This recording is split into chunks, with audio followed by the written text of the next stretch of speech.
We're live, something like that. All right, we're live.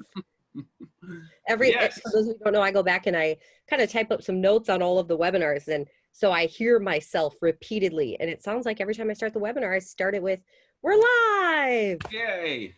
So Oh, this I week's did will mix be a that little up. different for you. Yeah. Awesome. All right. Well, welcome everybody. Welcome to the Fixed Blood Sugar webinar, the Barton webinar. I'm one of your hosts, Joe Barton. Hi. And this is Leslie, my cohort behind the scenes, making sure everything works technically and getting your questions answered. And the man, the myth, the legend, Dr. Saunders. How are you? A legend, a legend. I hate being a legend. I just want to be just a regular guy. I mean, the Loch Ness Monster was sort of a legend, right? And he's still around. I mean. Oh, yes. Yeah, I haven't seen him lately. Or he or she. I mean, I don't know if we've ever verified that. So, well, hello everyone. Let's talk about what we're here for today. So, first of all, thank you for being here. And the Barton team is super excited to host these webinars every Tuesday at noon Central Time, which is right now if you're joining us live. And if you're not joining us live, you can join the next one live by registering at bartonwebinar.com and just fill out the form and you can get the Zoom information. You can come on and chat with us and send us your questions, and Dr. Saunders will answer them to the best of his ability. And speaking of which, we'll give a little bit of a disclaimer here that as much as we love the man, the myth, the legend, Dr. Saunders himself, this webinar is for informational purposes only and not to be construed as your own personal medical advice. So don't do anything, based on this and then, blame us if something happens. So anyways, we just have to say that because, you already know that. So anyways, so the purpose of this webinar is to help you on your journey of reversing type 2. And so that's why we're here. We want to help you figure out answer questions you might have, remind you about what it takes to do that, and to encourage you as well, knowing that it definitely is possible. And we've had over the years thousands of testimonials and hundreds of thousands of customers of the Diabetes Solution Kit, and we've made a pretty big dent in this world. So a positive dent. We're helping people lose weight, get rid of that type 2 diagnosis, and find natural remedies that help without the side effects. So Dr. Saunders, I'm going to turn it over to you. I appreciate who you are and what you do for people, and we're blessed to have you on this call. And so take it away. It's so great to be able to have a wider purveyance, a wider audience that I help people to understand the truth, reality, or the roots of what's going on with diabetes. So every other time we talk, we go back to the roots, back to the basics, so that new people coming on start getting an understanding, and so that people who are hearing this before reiterate each time, oh yeah, that's what's going on, oh that's what I need to do, and it brings it home when you hear something over again. So I know for me, I don't have diabetes. I never did have diabetes type 2, but in doing research and preparing for, we had a big reverse diabetes talk a few years ago, and I did a lot of research for that. I'm like, oh my gosh, that, oh my gosh, that. And then preparing for this, sometimes I'll come across things that I learned before. Oh, that's right, that's the issue. So generally, I like to start with the difference between type 1 and type 2 diabetes, and why people ask all the time, why doesn't my doctor do this or know this or do this kind of thing? And it's a really simple thing, and that is a name. What's in a name? The name diabetes. It's really unfortunate that the original reason this was discovered was because people had sugar in their urine. They were peeing out sugar. And because they were peeing out sugar, everybody that was peeing out sugar had sugar diabetes, because the word diabetes means peeing too much urine. So you're making a whole bunch of urine and you have sugar in it, boom, you got sugar diabetes. And because there's another type of diabetes, it's non-sugar diabetes. I told you about the testing the doctor had to do, tasting the urine to see, oh yeah, that one's sugar diabetes. And don't you wish you lived back in those days? I don't. I love living now. I love it. I love technology. I love the comforts. I love driving. I love everything about living today. And there's no way I would go back to any other time of life. No way. No way. I love it. I'm with you. I'm with you. So, that's the unfortunate thing, because they have that same name, and because they have the same name, they're treated the same as if they were the same thing, but they're not. They're opposite problems. So one is type 1 diabetes, and that is your pancreas doesn't make enough insulin. And then the other one, type 2, is where your pancreas makes too much insulin. Not enough, too much. That is a way different problem. But because they have the same name, they're often treated the same. And in medical school, we're not really taught the difference. It's like, yeah, there's a little bit of a difference, but you know, eventually people with type 2 may not make enough insulin, but it's not tested, you know. So if you go to an endocrinologist, I haven't known any endocrinologist that test insulin levels, and that's an essential ingredient to know whether you have type 1 or type 2. If you have no insulin, you definitely have type 1, and you got to inject insulin. That's what you got to do. But if you have high insulin levels, you have type 2, and you better not inject insulin, because that's going to make you worse. It's going to create more problems than it solves.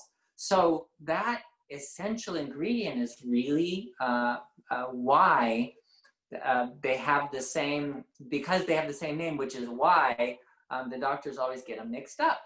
It's just really simple. It's kind of just an unfortunate thing that's found in a name. So today we want to know, what do we do about it? Once you say, I have a diagnosis of diabetes, what do you do?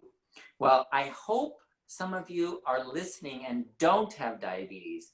If you have pre-diabetes, if you had gestational diabetes, if you had conditional diabetes, like stress-induced diabetes, if you had any other thing, you should be listening to this, because it's not a yes or no question. You don't have no diabetes, boom, diabetes. Like it's not a yes or no question. It is a gradation where you have a little bit of insulin resistance, a little more insulin resistance, a lot of insulin resistance, a whole lot of insulin resistance. It's on a scale. So it's not a yes or no question. So to say I have a diagnosis, that doesn't mean anything, because if you're early on and you're starting to get, your blood sugars are only like 120, that's okay, no big deal. No, that's a big deal, because you still have to reverse that to prevent you from getting insulin resistance, gaining weight, and starting the vicious cycle of gaining weight, more diabetes, higher blood sugar, higher insulin, more insulin causes more weight gain, and the cycle continues, right? So reverse it when it first starts is the best way to do it. You know, you can reverse it at any point along there, but it's going to take a lot longer if you wait longer. So if you are pre-diabetic, you should be listening to this, because that's just insulin resistance. That's just early insulin resistance. So you have this much insulin resistance instead of this much insulin resistance. So what do you do about that? Well, it's kind of simple when you know why. The reason this happens is because you have too much. Too much what? Well, too much insulin. We already said that, right? It's too much. But why do you have too much insulin? Well, because you've been eating too much sugar. And people go, I had someone yesterday. I don't eat sugar. I'm like, what about rice? Oh, I love rice. What about cereal? Oh, yeah, cold cereal. I live on that. What about bread? Oh, I love bread. So this person, she was like a carb freak. Every meal was like based on carbohydrates, but she never eats sugar. And she still had her tests were all insulin resistant. I said, well then, if you're never eating sugar, what's causing this? And why are you gaining weight? Well, we started asking questions about what she did eat, and there was a lot of carbs in there. So carbohydrates are sugars that are attached together. We call it starch. And the starch is broken down in your intestines. That's what your intestines do. They break down your food into what? Into sugar. So essentially, if you're eating cereal, you're eating pure sugar. If you're eating bread, pure sugar. Potatoes, pure sugar. Rice, corn, any of the grains, of course, because they're very starchy, a lot of sugar there. So it doesn't have to be fruit necessarily. It doesn't have to be sweets and ice cream and candy and cookies and cakes. You get diabetes from being just a fruititarian, and that's all you eat is fruit. I've had people do that, and it's all natural foods, totally organic, everything. It's good. It's, you know, fresh off the vine, but they eat too much, and they end up with sugar diabetes. So real quick curiosity question. Steve Jobs was a fruititarian, I believe, for quite a long time, but he ended up getting pancreatic cancer. Is there any connection to like that? Like, I mean, if your pancreas, I don't know, is there a connection between cancer or is that unknown? No, there is a connection between diabetes and pancreatic cancer and diabetes and liver cancer.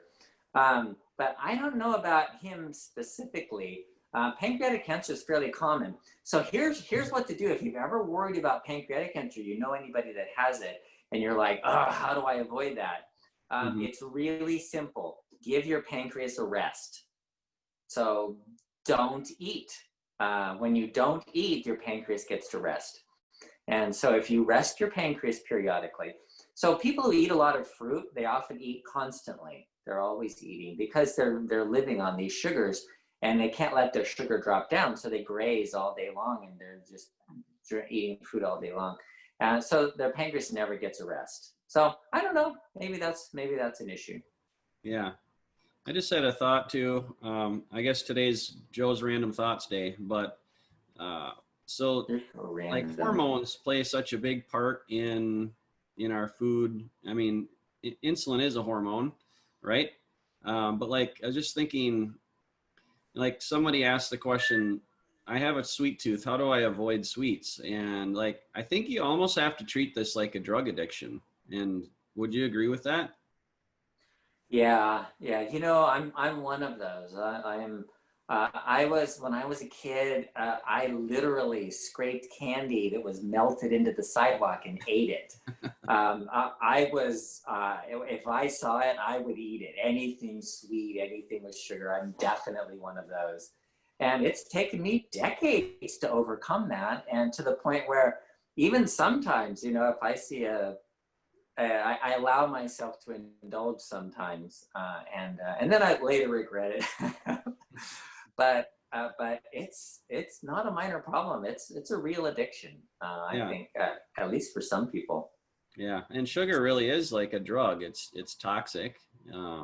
It does damage to your body, and it's your body has like cravings for it, just like a drug. It's different in how it affects you neurologically, but it does damage in a lot of different ways, including neurologically. So yeah, that's a really good point.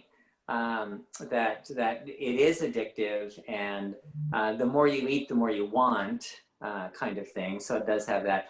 Toxicity is something you mentioned, and that is the issue with diabetes. The simplest definition of type 2 diabetes is toxic on sugar. And sugar, remember, includes starch. So anything like breads and cereals and potatoes and rice and corn and all that stuff. Anything with sugar or starch, including fruit and natural stuff. Just natural doesn't mean you can't get toxic on it. Toxic only means that you have too much. You can get toxic on water if you have too much. You can get toxic on anything if you get too much of it. So toxic on sugar is type 2 diabetes. And if you went into your doctor and instead of saying, looks your test here says you looks like you have type 2 diabetes.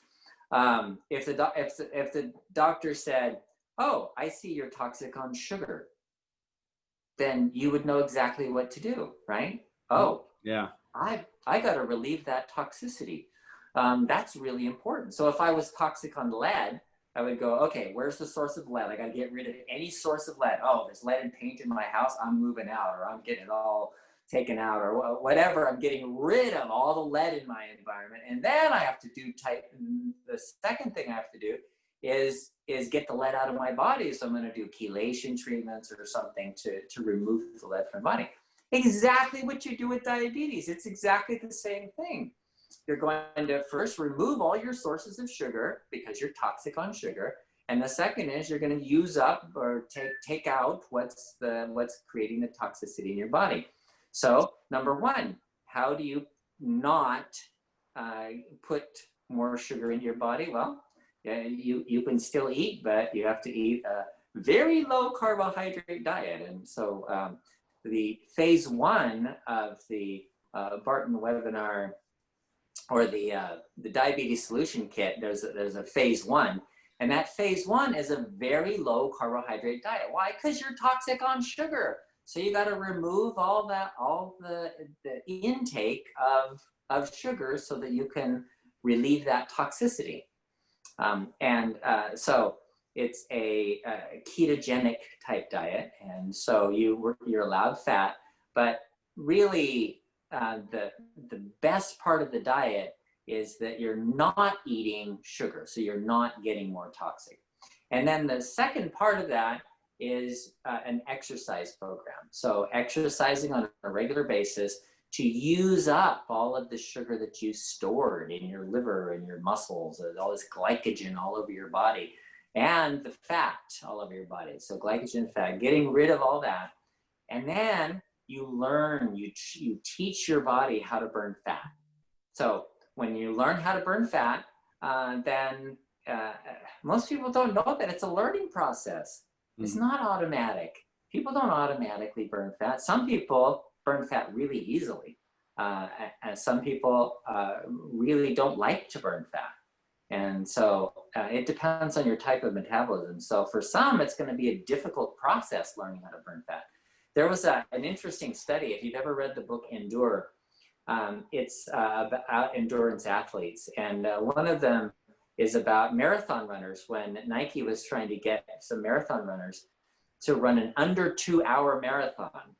And if you know what that means, that's like what, a 4.5-minute mile for 26.2 miles. I mean, these guys are sprinting for 26 miles. Yeah.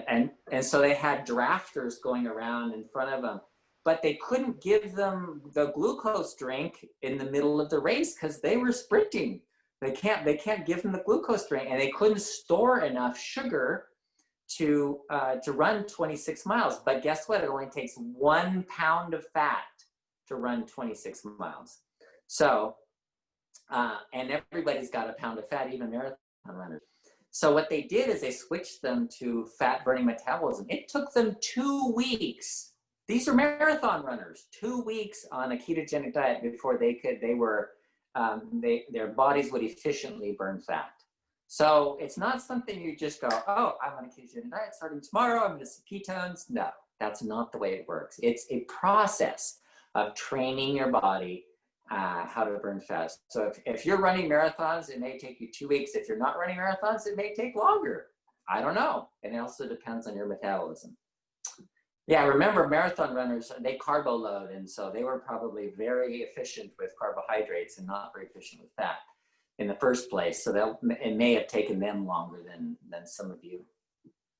Right, yeah.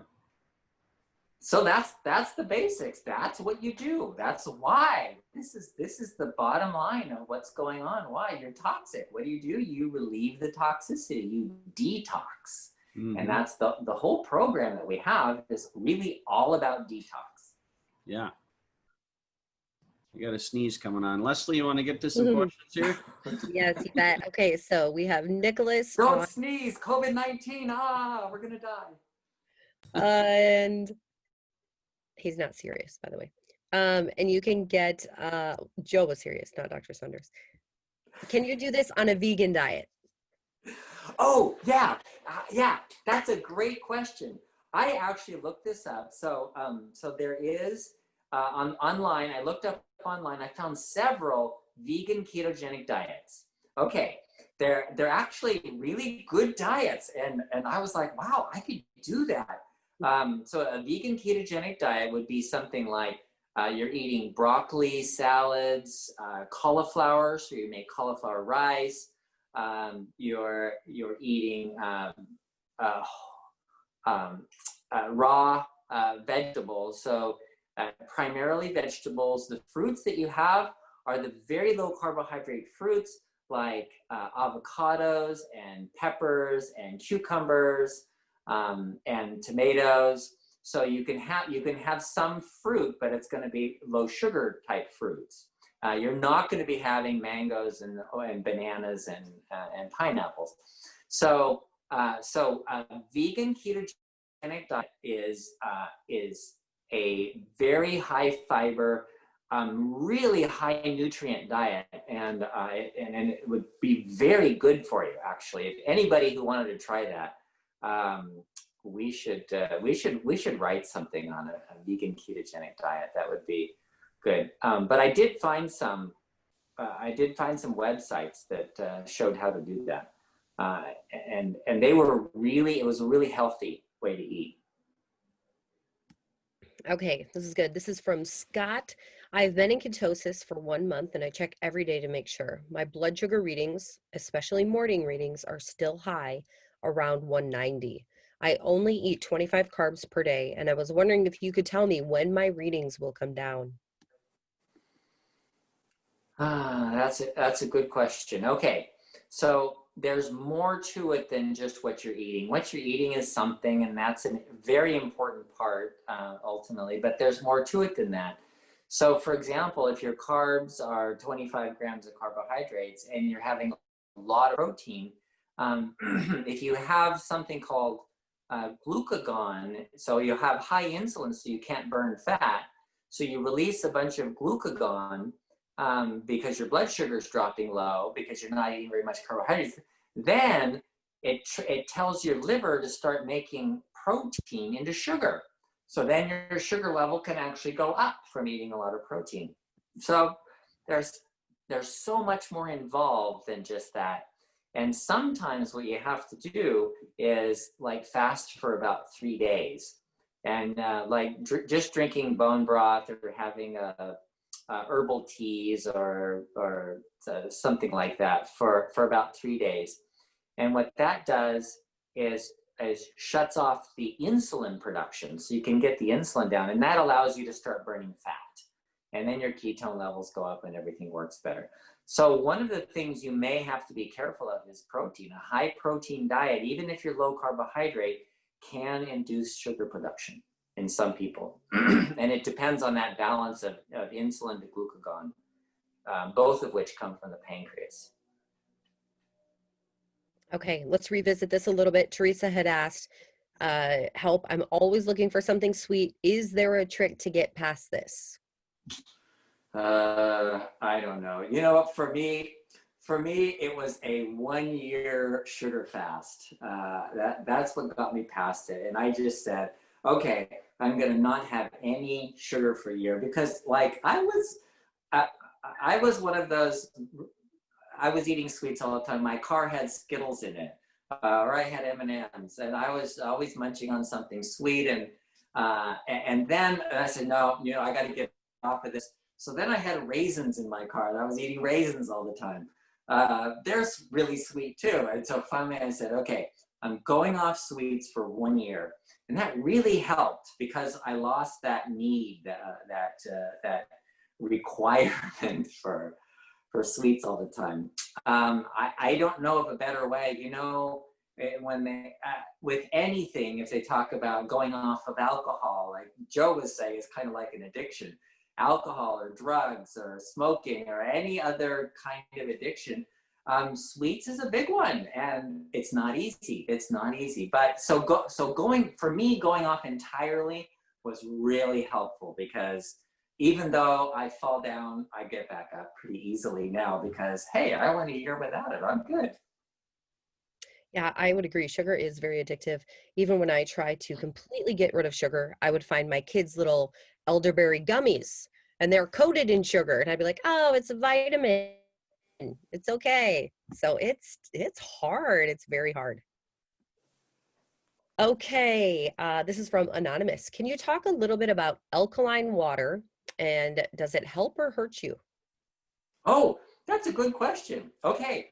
So people with diabetes that had like early stage 1, stage 2 kidney disease, they put one group on alkaline water, and this is really interesting. The alkaline water they used was to put bicarbonate, a quarter of a teaspoon of bicarbonate in a half a cup of water. I think it was a half a teaspoon in 1 cup of waters is what it was.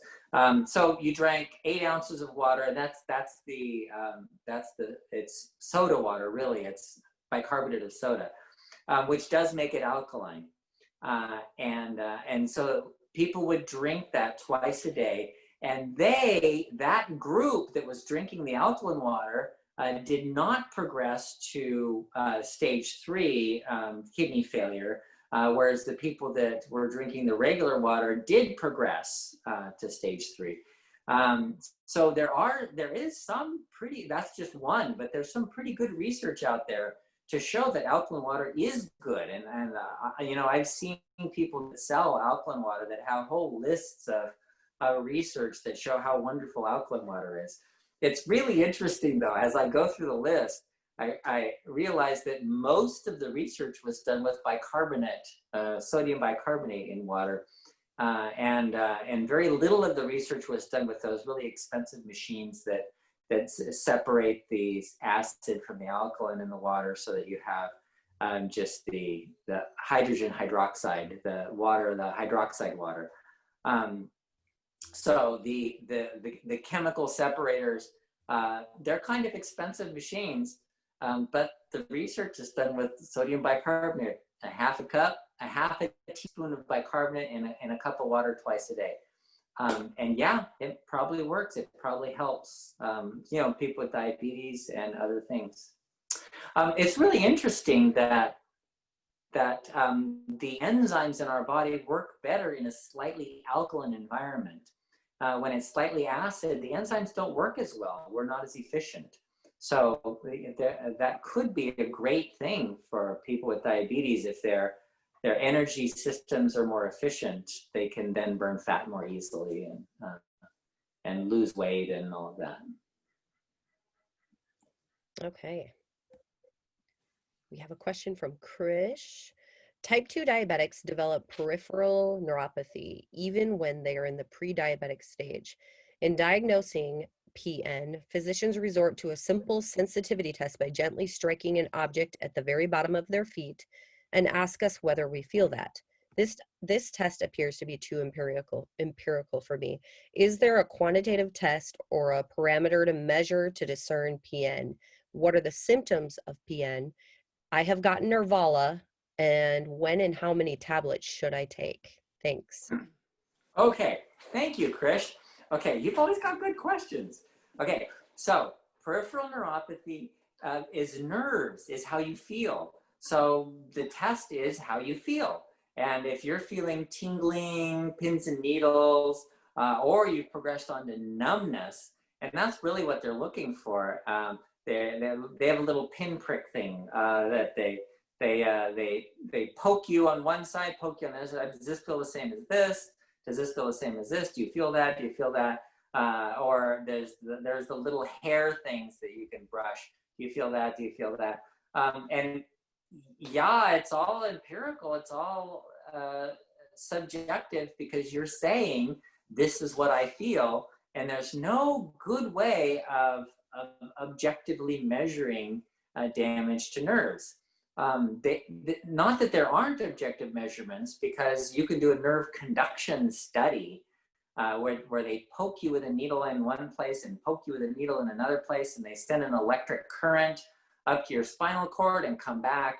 And the amount of time it takes, or the wave that forms, tells whether there's neuropathy or not. To some extent, that's helpful, but ultimately, it doesn't really matter. If you have a decreased sensation, if you have pins and needles, if you have pain and itching, if you have burning of your feet, you've got neuropathy. I don't care what the test says. If the test says you're normal, you've still got neuropathy. It's still not working right. And so the feeling is still the best way, because there are other reasons you could have an abnormal test, like circulation issues that don't have anything specific to do with diabetes. So then the next part of the question was the Nervala. It's a good idea to take Nervala twice a day for the first 90 days, and then once a day after that. And that gives you the amounts that were given in the studies that showed reversal of neuropathy. And we have had so many people calling in and saying, wow, I'm getting feeling back in my feet, and I don't have the pins and needles anymore. It's all subjective, but it's a good sign, because the expectation of any endocrinologist is to say, oh, once you got neuropathy, you're done for. It's just going to get worse from there. One thing interesting that Chris said is that before the blood sugar even goes up, you can have neuropathy, and that's true. You can have kidney disease, neuropathy, you can have Alzheimer's disease, you can be going blind before you even have high blood sugar. Remember, I said it's a scale, and you can have insulin resistance and still have normal blood sugars, and because of the insulin resistance, you are more susceptible to getting kidney disease and neuropathy and the other complications. So just because you have normal blood sugar does not mean you're not going to get complications. That's important. All right, good information.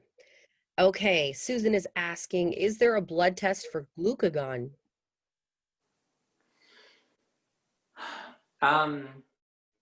Well, glucagon's a kind of a difficult blood test because of the way it's released in a pulsatile, and it's not like it goes up and there's a constant level or anything like that. So yes, you can test glucagon, but it's a rather involved test. Okay. I was looking up last night whether you can test vitamin D like on your own, but it sounds like you have to do it through a lab, and like you can still do like a finger prick and then put it on, but it's just interesting looking at how sometimes testing is very complicated. So yeah, I was kind of wishing that I could come up with a vitamin D meter or something. You just kind of like, you take your blood sugar at home, you can do that. But because I'm just curious to know vitamin D. It's probably not something that changes all that rapidly though. So yeah. No, it doesn't. Yeah. Do you want to give a little update on where we're at in the world with coronavirus and immunity and all that? Yeah, actually. Yesterday I was on the CDC website going through all of where we were with the coronavirus. So we just started into week 1 of the 2020-2021 season. So we're in a new flu season now. We're just starting into the new flu season. And we are at the bottom of the bottom. We are down a little below 1, which is 1 is kind of the baseline. So, and we're a little below that.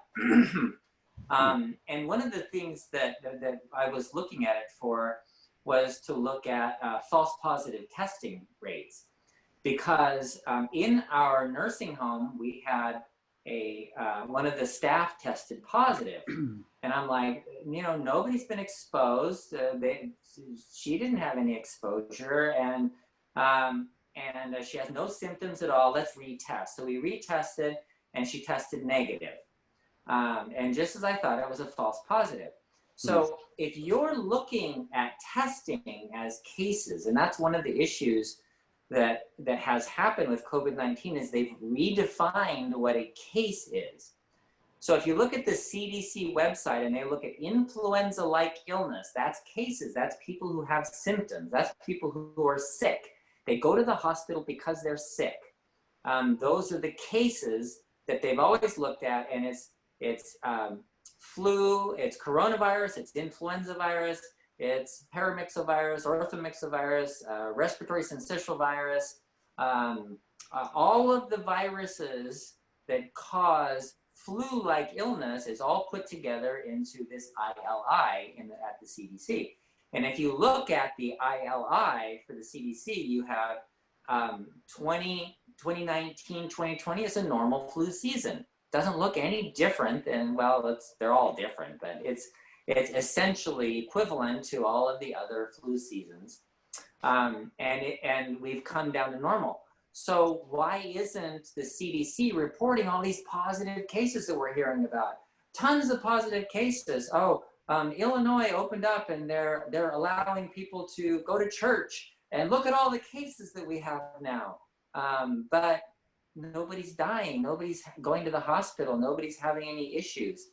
Why is that? Why isn't the CDC reporting this big influx of cases that we hear about on TV? It's because the cases have changed from a sick person to a person who tests positive. Well, the problem with that is when you're testing large groups of people and you have 1% of the population has the problem, 1% of the population is infected. So out of 100 people you test, one of them is going to be positive, but your test is 95% accurate. What does that mean? Well, that means you're going to have 5 false positives for every 1 true positive. And so if you test 100 people and you have 6 positives, 1 of them is a real positive, the other ones are all false positives, and you don't know which is which. Wow. So the problem with the way they're being reported now is the media has changed what a case is. So the case of coronavirus is not what they're saying it is, tested positive, because remember, most of your positive tests are false positives. So if the media wants to see a whole bunch of new cases, they just do more tests. You do 100 tests, you're going to get 5 false positive. Boom, look, 5 new cases. Just like that. You can just make up cases anytime you want by just testing more and getting all these false positives, because the test is 95% accurate. You're going to get 5% of them false positives. So that's where we are with the coronavirus. We're actually very low. We're lower than the beginning point of any influenza season, and that includes all influenza-like illness, including coronavirus, in the last 5 years. So we're actually in a really good place, in spite of what everybody's saying. Yeah. Do you see a second wave coming, or do you think it'll be just lumped in with regular flu? And I'm sure things will be different in how we respond and how the media responds. I think it's going to be an especially low flu season. The 2015 flu season was really low. It was barely a little bump compared to like the 2017 flu season was really big. It was bigger than this year, the 2019. So it just, I just think this year is going to be a lower season. And does wearing masks and social distancing affect that? No, it never has, never will. Yeah. If we were isolating, if you had 0 contact with anybody else, I guarantee you will not get it. But if you have contact with one other person, I guarantee you'll be exposed to it. There's just no way around that. So this idea that you could have 10 people in a group and not 100 is really ridiculous. That is not consistent with any epidemiologic studies at all. It's all made up, and that's the problem, and why this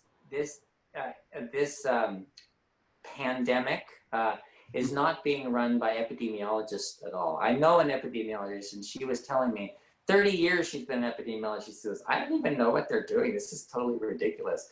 Because it's being run by politicians. Yeah. Not by doctors, not by specialists, not by scientists. Scientists aren't doing this. This is all political. Mm-hmm. So I'm seeing a lot of advertising for the flu shot out there. What do you recommend to people? Okay, I look at everything in terms of risks and benefits. And I don't know who's watching this, so I got to be careful what I say. The flu shot has risks. And so if you look at the risks of permanent neurological damage, which includes Guillain-Barré syndrome, they say 1 in a million. Is probably a lot less than that. It's probably a lot more than that because most cases are not reported. Guillain-Barré syndrome, I had a patient that got seizure disorders, and they're uncontrollable. She can't drive anymore. And after she delivered her baby, they gave her a flu shot. She started getting seizures. So if you weigh that permanent neurological damage against the fact that 50%, around 50%, 48, 46, 50% of the people who get the flu every year had the flu shot, then you realize that, I would not take that risk for that benefit. In other words, the risk to me is much greater, even though it's a 1 in a million chance, than the benefit, which is actually really small to zero. Yeah, it's usually very ineffective because they can't predict the strain of flu that's coming very accurately. Yeah, they don't know. Yeah. And then the one that they give the shot for, there's usually more than one strain going around during the flu season. And so the one that they didn't get the shot for is the one that starts becoming big and going around. So it's like, not worth it. Yeah. So you mentioned washing your hands is really important. So we'll continue to. Did I say that? I didn't say that. No? No. I thought you but did. Let me say it now. Washing your hands does prevent illness. You know what? That's been proven. Washing your hands prevents illness. And they've shown that with doctors in the hospital that don't wash their hands when they go from patient to patient. If they do, they have less illness. And so surgeons washing their hands is more important than wearing rubber gloves and masks and all the caps and gowns and all that stuff. Washing your hands is probably the single most important thing. So now I said it there. I thought you said that before. Leslie, am I losing my mind or? Yes. Okay, fine. Well, hey, next week we're going to be together in Utah with a company retreat. So we're going to be coming live next week together, kind of like we did. When was that? 6 months ago? Whatever. Yeah, that was fun. It might have actually been a year ago now. A year ago. Yeah, that was our October one. So that's going to be exciting. We'll have to come up with a fun topic for next week. So maybe do some demonstrations or something. In the kitchen with Dr. Saunders. Neti pots, maybe? Hey, I love cooking. Cooking sinuses? Yeah. That's very strange. Awkward. All right. Leslie, do we have any more questions that have come in? Yes. Let's see here. Let me hop over to my Q&A really quick here. Okay. Kathy says she just finished her first 6 bottles of Sinochroma and Nervala. Her peripheral neuropathy lessened and blood glucose is always under 110. Have lost over 20 pounds since May, and the weight is slowly still going down. At 5'6" and 130 pounds, age 75, I don't want to lose more. What do I do now? Great job, Kathy. Yeah. That is awesome. Yeah, that is great. Okay. So I run into that quite a bit, actually, where people say, I don't want to lose more weight. And you can eat more to not lose weight, and that's okay. I don't know. For my patients, I look at blood sugar, the insulin, and where the hemoglobin A1C is, and then judge from. It's not really all about weight. You can be obese and not have diabetes, and you can be skinny and have diabetes. So the issue is not just weight. Yes, you're more likely to insulin resistance, and because insulin puts on weight, you're more likely to gain a bunch of weight when you have high insulin resistance. So that they kind of go together, but not everybody has that issue. So Kathy, if you don't have that issue, look at what your insulin resistance index is, and find out if you can tolerate more. You could stay on the synochroma, and you can tolerate eating more. You don't necessarily have to lose weight to improve your diabetes. There are other ways, or one of the ways is to have periodic fasting, like you fast for a day to get the insulin down, and then you can eat a whole bunch and you can gain some weight, and then you fast for a day to get the insulin down, and then you can eat a whole bunch and gain some weight. And that kind of eating, people that eat every other day, they do lose weight. When you get the insulin down, it's easier to lose weight. So that's kind of one of the things you have to work with on an individual basis. Okay, here's another question from James. Does ringing in the ears have anything to do with diabetes? Oh, good question. No, ringing in the ears is it's a type of neuropathy, but not specific to diabetes at all.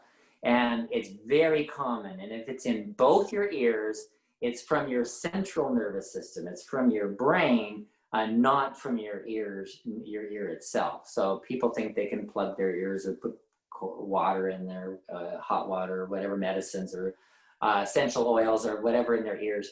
But that's not where it's coming from. It's actually coming from the brain. And it is a sign of neuropathy, and it is a sign of some kind of damage. And people do damage by sudden loud noises, for example. That actually does increase damage. One interesting study I read a long time ago was comparing the people in the 1960s that went to rock concerts versus the ones in the 1960s that went to the Vietnam War. And the guys in the war lost their hearing and had more tinnitus than the people going to the rock concerts. And so the question of why that is, well, you have in your ears a muscle that dampens the sound if you have loud noises. But the sound of, a bomb or a gunshot wound, a gunshot or a bomb is so sudden, it does damage before your muscle can dampen the noise. Whereas if you're listening to really loud music, the ear dampens the noise. You can feel the music, but it doesn't damage your ears. Isn't that interesting? Mm-hmm. Okay, Wayne had said I'm on the 7th day of super drinks. I'm not familiar with that, but my glucose is very low and I feel weak. Is it time to reduce my glipizide med? Oh, definitely. Yeah, your glucose is low, get rid of glipizide. Sorry. Talk to your doctor about getting rid of glipizide. Yeah. Don't listen to me. Well, I don't know what your hemoglobin A1C is, and I don't know what your other but yes, glipizide does get it too low. If you're going down, glipizide will keep going down, whereas like metformin won't do that. So yes, that you're on the right track. Your doctor about that one. Okay, a couple more questions I think here. Krish, wound healing is a problem for diabetics. After the wound has healed, it leaves a brown mark on the skin. Is there any way one could overcome this, say some topical application? Oh, yeah. The thing about that is when there's inflammation, you make more melanin in the skin, and so you make more you leave a dark patch on there. And that's not just diabetes, but yes, it is partly diabetes. And getting the insulin down lowers that, and your skin will, as your new skin grows out, that will fade and become more even. So getting the insulin down is still the best way to do that. Okay. I think that's it for questions. Let me see if I missed any. Maybe. Let's see. from Patrick. What is the unit of measurement for blood insulin level? I asked my doctor about testing my blood draw for it, but she seems oblivious. I could only tell her that 3 to 6 was normal, but I couldn't tell her the unit. Oh, yeah. It's